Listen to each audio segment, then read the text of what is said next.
Hello and welcome back to the Book Marketing Tips and Author Success Podcast. This is Penny Sansevieri. And Amy Cornell.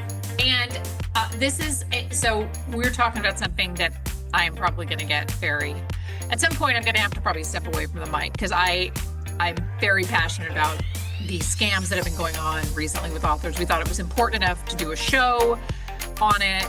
You know, we're going to talk about what to look for, how to spot them, because man, they are just getting so crafty. Before we jump in, I want to remind y'all, if you are a new listener, welcome. We're so glad that you're here. Text the word podcast to 888-402-8940 as a way to, it's a way to communicate with us and to send us show ideas, show feedback, questions. We love questions. So for sure, send us all the things. Text the word podcast to 888-402-8940 and you will be in our podcast network. And we get feedback and questions and just communication from our listeners all the time. And we absolutely love it. Also, we love reviews. So wherever you listen to podcasts, please leave us a review. We love those. All right. So right now, someone is out there using the name of a famous person, a picture, and trying to get your money or trying to get an author's money. And this has happened to me. Like, I know that I have ranted about people trying to pretend to be me, and I am still so annoyed. But I mean, Amy, every week we get emails from authors that we're working with who tell us about, ask us about something that seems super legit on the surface, right? Yeah, at least once a week, we have somebody forwarding something that they've received via email and saying, is this legit? Does this seem real? Does this worth my time? You know what I mean? Yeah. It's crazy. Yeah. How many variations of nonsense we've seen. Well, and I think the reason that this is happening so much now is because AI has really turbocharged, scams that used to feel more clunky, that were a little bit more obvious. The emails now sound specific and frankly smart and almost like somebody actually read your book. And these emails are being churned out by the thousands to see. I mean, basically, it's just a numbers game for these people, right? They send out thousands of these emails. And at some point, I talked to somebody last week who sent a scammer money and sent a scammer money. Wow. I haven't been talking very long, but sent a scammer money. And the only way that they knew that it was fraudulent was because their bank alerted them that this was a potentially a fraudulent transaction.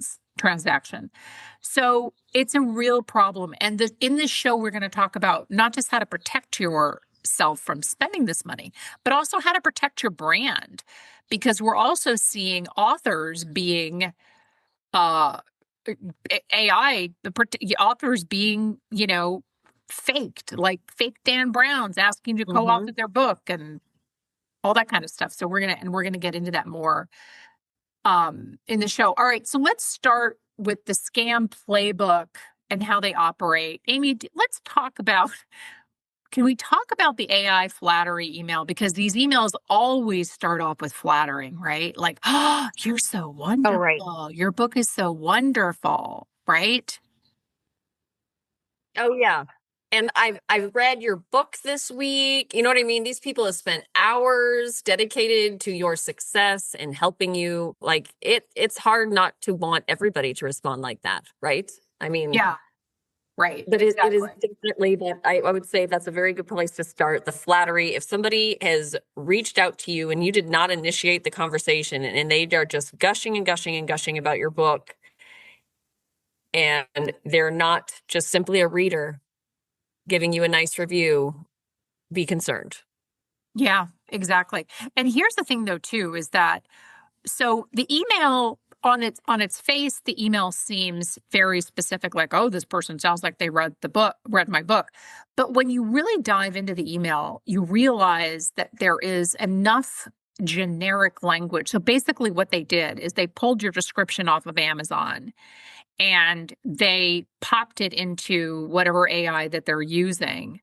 and ask it to create a very flattering email. So you will probably even see elements of your book description, your Amazon retail page description in these emails. I mean, they're specific, but only up to a point, you know? And Right. the other, Yes. the other piece of it though, too, is I would say 99.9% of the reputable vendors, publishers, website people, whatever, book promoters like ourselves, they will never email you and tell you your book is fabulous. I want to work with you. And it's not because like we don't like, and what's ironically is people who are pretended to be me and these authors have come to us and we've ended up working with them and their books are great and I love their books. So it's not that we don't, at some point we get to know you and read your book and don't, we'll love your book, but we generally don't have the time. The majority of people don't have the time or the inclination to just randomly write people this big, long, flattering email. And here's how I'm going to help you if you spend $5,000 in Bitcoin. I mean, right? Yes, 100%. So Facebook, go ahead. Sorry. No, I was going to say that is exactly where they get you though. And I don't want to jump ahead on anything, but I will say these scammers have gotten very good at manipulating kind of high level concepts and pulling in authors that way because they say all the right things. But to your point, Penny, it doesn't get super specific. Like if you're really thinking about your book and you're really thinking about what you've been working on and what you've done and who you've hired in the past and things like that, typically they prey on bigger concepts and that's where they get you. Yes, exactly.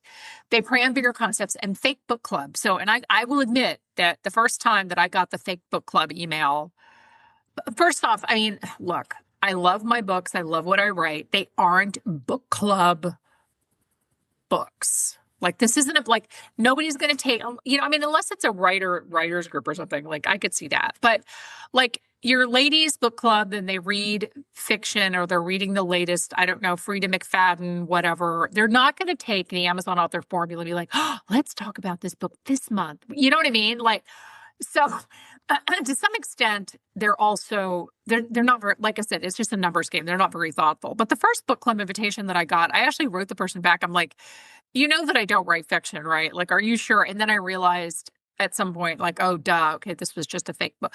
But fake book clubs, I mean, I've probably gotten 5 of those this year alone. Like, oh, we want to include your book in our book club. And I'm like, wow, really? Thanks. That's kind of like the same people who write me and be like, we want to turn 5-minute book marketing into a movie. Right. Right. I love that. Okay. Do you want to take the next one? Yes. Okay. So now fake book clubs, tipped readers, the fake the fake reading communities, like that one. Sorry, did we kind of blend that with the book clubs, essentially? Does that make sense? Yeah, I mean, I think that's kind of blended with book clubs. I mean, I think there are fake reader communities out there that they invite you. But here's the thing, though, too, Amy. Anytime that you are never invited just because they like you, there's always a price tag associated with the invitation. That's a very good point. And for those of you listening, I saw a really good one. I say really good, that sounds awful, but it was well done recently that one of our clients brought to our attention. And it was the representative of a book club in their state. And what was really crazy, this one actually took me a little bit. I mean, there were clues that we'll cover later, but I was impressed because this book club actually exists. And yes. But that, you couldn't actually find this person associated with them. And what they were offering in the email was also not reflected in any of the other content that the book club ever put out, on their Instagram page or anything like that. So there were signs, but, at first glance, and similar to what we're going to talk about in the next one, impersonations and things like that, a lot of it checks out if you just do some superficial searching. Yeah. And that is where it gets really dangerous. Yeah, exactly. And that's where, there's always, so the price tag may not show up initially, but the price tag will show up no later than the 3rd email in. So if you're 3 emails into this quote unquote private reader community or fake book club or whatever, at some point the price tag will reveal itself, and you'll know. Mm-hmm. Famous author impersonation. I know we're going to talk about that in the next sort of segment, but man, this is a problem. In fact, an author that we work with, Christina George, Dan Brown wants to co-author a book with her. So that just hold your horses there, because there's like a bestseller just waiting to happen. Oh my gosh. They don't even write in the same genre, but whatever. Right. So I think, and the structure of these, obviously flattery, they're and here's the thing that really infuriates me. So the way that these scammers work, and actually, did I ever tell you I wrote one of them back? Oh, I love this. Penny, this is funny. I love when Penny gets on a tear and she's like, okay, here we go. You started it. I'm going to finish it. Like, I was, like literally Sicilian, like half Italian, like Sicilian Penny entered the chat at this point. I was mad as hell. And I wrote them back and I said, how, and blanking, because again, I don't want to get a weird rating on Apple Podcasts, but how blank do you dare? Like, you're scamming authors. And I just went off on this person, and they wrote me back and they're like, well, we know how to market, but nobody knows who we are, but everybody knows you. I think that's like kind of an overstatement, but whatever. Everybody knows you. And if I pretend to be you, then they'll hire me. And I'm like, and I wrote them back again. And that is obviously not, we can't say what I said on in the podcast, but it's such a problem. They start out with flattery and warmth, and it's all about relationship building. Like, oh, we love your book, because these scammers know that this industry is, authors are not always met with flattery and warmth, right? So that relationship building is something that they really key in on. And then the minute that they've reeled you in, that's when they want you to send money, and then they go dark and you never hear from them again. Once the payment, because the only thing that they want is they want your first payment. They actually don't want to leave. They don't want to really do the work. Mm-hmm. Famous author impersonation. I know I went down the rabbit hole with Dan Brown, but I mean, I'm sorry. I have another story to tell. Sorry, I should have put this in the show notes.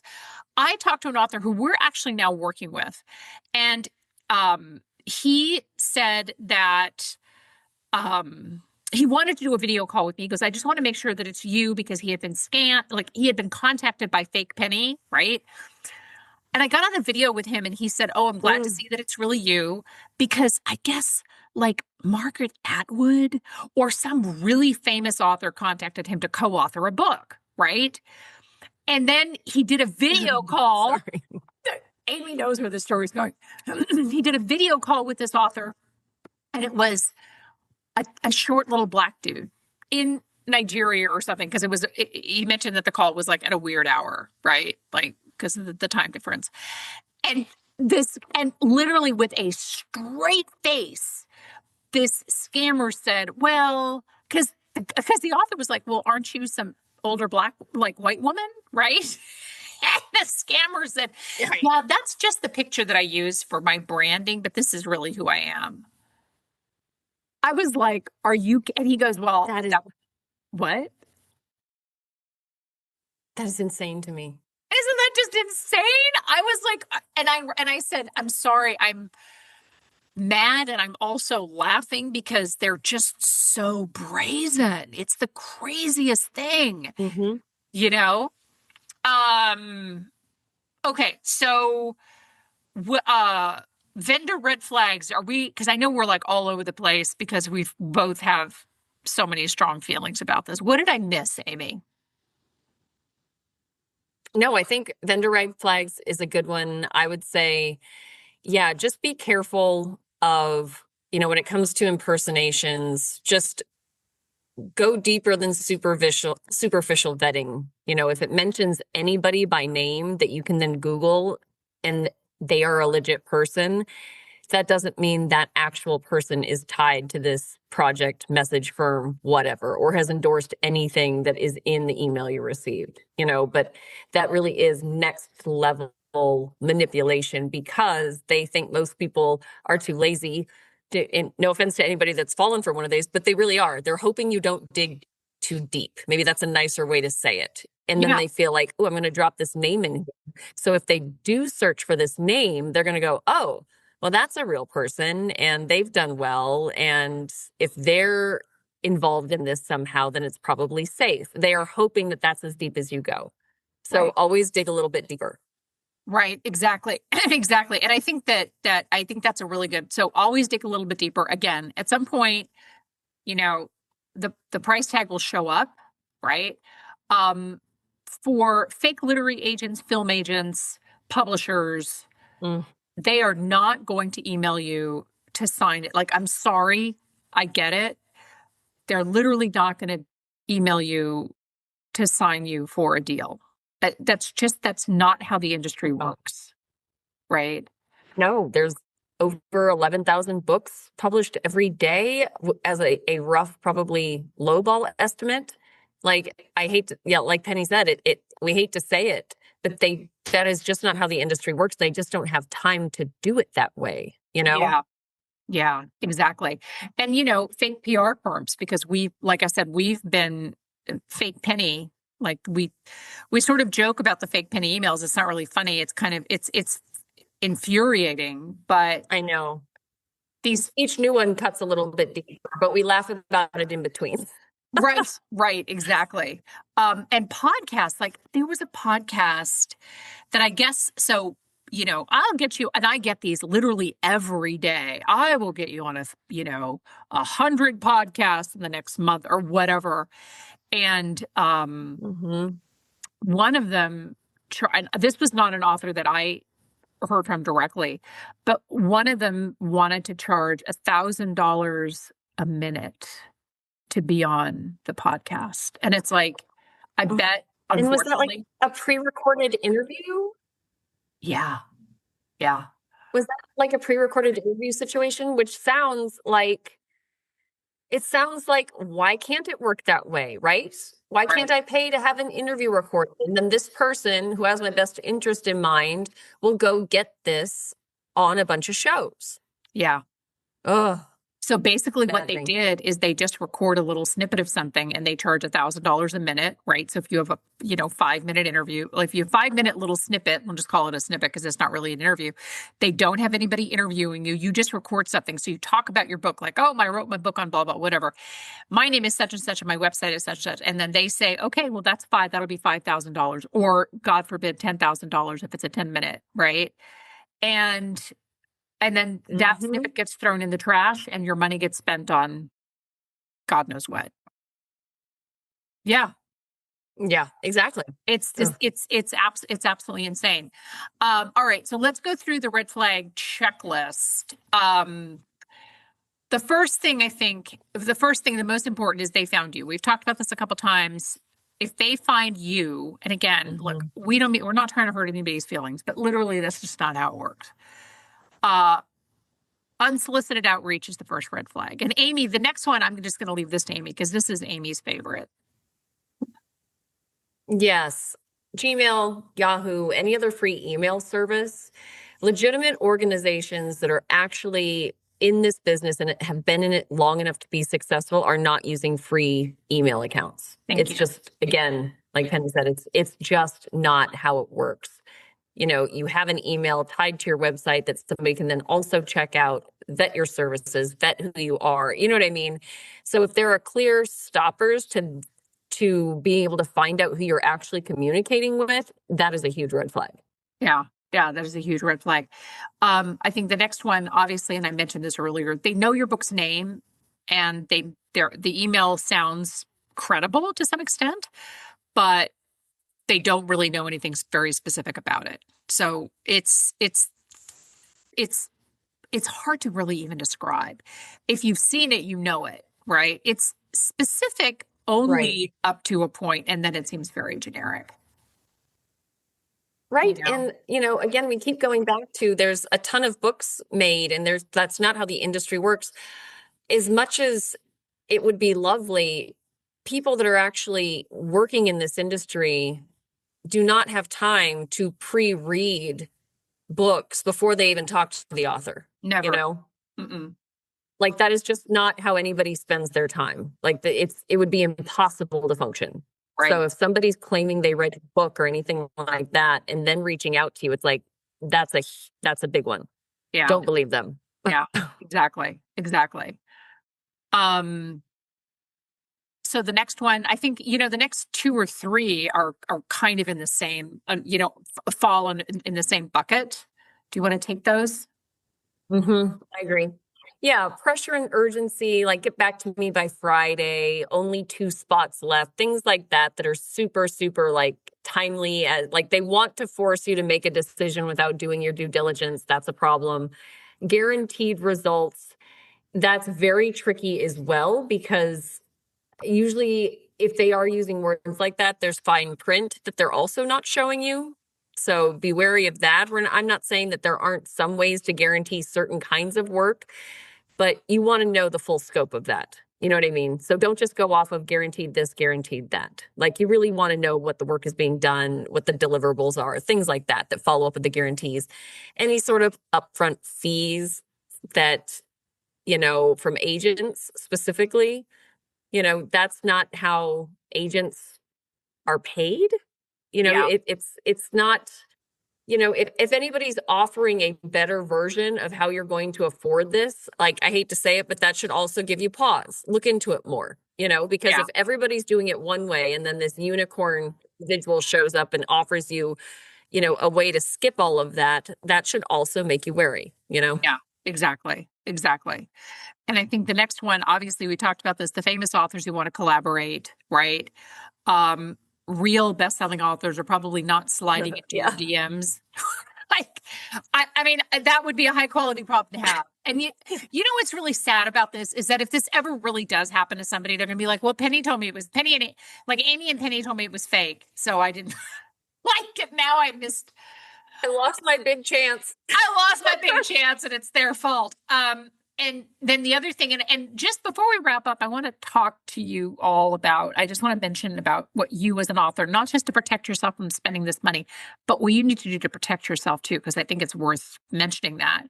And then I think the money is obviously kind of like many times banks will alert you to potentially fraudulent transactions.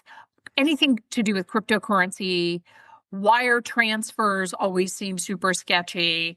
I mean, even Zelle can be like, and Venmo, and like sometimes people want to pay us in Venmo. And I'm like, no, I'm a real company. Like, a lot of people take Venmo, but those tend to be, people who are selling, like one-off things that like, I don't know many big business. Maybe big businesses that take Venmo? It just seems like gardeners, like I pay. No. You know what I mean?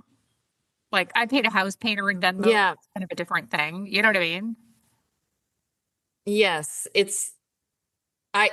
No, I would be wary. And again, these are just such nuanced things too, because typically Venmo is not something that you also would expect to have a contract for. And a lot of what we've been talking about, there should be some form of contract or something in writing that protects you, that talks about what, you know what I mean? What services you're getting, all sorts of stuff like that. Yeah. So I also think of like instant pay situations as, goods and services that you would never really expect a contract for. Whereas, we take ourselves seriously enough that we definitely have a contract. And most of the people that work in this industry that are doing it legitimately have some version of an agreement with their clients, Yeah. And you know what? I'm not really a fan. I mean, I know that like people say, well, an email is a contract. Like, maybe this sounds like really old school to me, but I do not engage in email contracts with our authors. We have a legitimate contract that people sign. Like, I just, right? Yeah. Email contract. Yeah. Email as a contract is something that somebody that doesn't mind spending time in small claims says, I think. Yeah, exactly. It's like, sure, you can say that, but it doesn't keep you out of small claims court. Right, exactly. And good luck going to small claims court with somebody who's not even in the country. So just putting that out there. I think the final thing is, I think as authors, you also have to protect your brand. So one of the things because here's the thing, and this isn't just if your name is Dan Brown or Nicholas Sparks or, whatever, that they're stealing your identity and pretending to be you and wanting to collaborate or sell you stuff. At some point, I think that this is, and maybe this has already happened where, these scammers have devised some sort of plan that it makes sense to just start to imitate authors in general, regardless of where you're at in your, the ladder to success, so to speak. Protect your brand. Even if you don't use TikTok, get your name on TikTok, get your name get all of your social media branding with your name, right? And your domain name, because even I don't use pennysansevieri.com, but I can tell you right now, when this started, I was really glad I have it, right? Yes. Because I own my name in email in a variety of different ways, but people were actually taking my last name and spelling it with a bunch of different vowels, like that I've never even, like different variations of spelling, because they couldn't get Penny Sansevierie specifically, right? Or whatever. And one of them do like AME Penny or something? I was just like, what, but Yep. Yeah, even if you don't use it, get your Gmail account, get your, if you want to get Yahoo, I know Gmail is most popular with these scammers, your URL, all of your social media branding, get your name, just get it. Again, even if you don't use it, get it. It protects you from somebody trying to impersonate you down the road when you've listened to this podcast and you're super famous, right? Right. Yes. I love that the most, because there's so much of this you can't control, and it feels very much like, great, I'm just sitting around waiting to be a victim. But I love that tip, Penny, of something you can control is claiming all of those individual handles and things like that to give yourself some leverage. Yeah, exactly. Give yourself some leverage and just, make sure that you're obviously spend your money in the right places, but then you also want to protect yourself from whatever this craziness is going on. And finally, I know I was going to mention this early on, but don't, a lot of this comes from AI. And AI, we've talked about this a lot on these podcasts. I mean, it's a good news, bad news kind of thing. Do not, as desperate as you are to market your book, do not use ChatGPT as your marketing person. I talked to somebody last week and they were like, I cannot tell you how much money I've spent on ChatGPT recommendations that were stupid. It's crazy. And we don't have time in this podcast to go down the litany of things that this person said that ChatGPT recommended, but some of it was just kind of mind-numbing. So, get your advice from good places. Listen to this podcast, share this podcast, and be sure to leave us a review wherever you listen to podcasts. We love your show feedback. You can text the word podcast to 888-402-8940, and we'll see you next week. Bye-bye.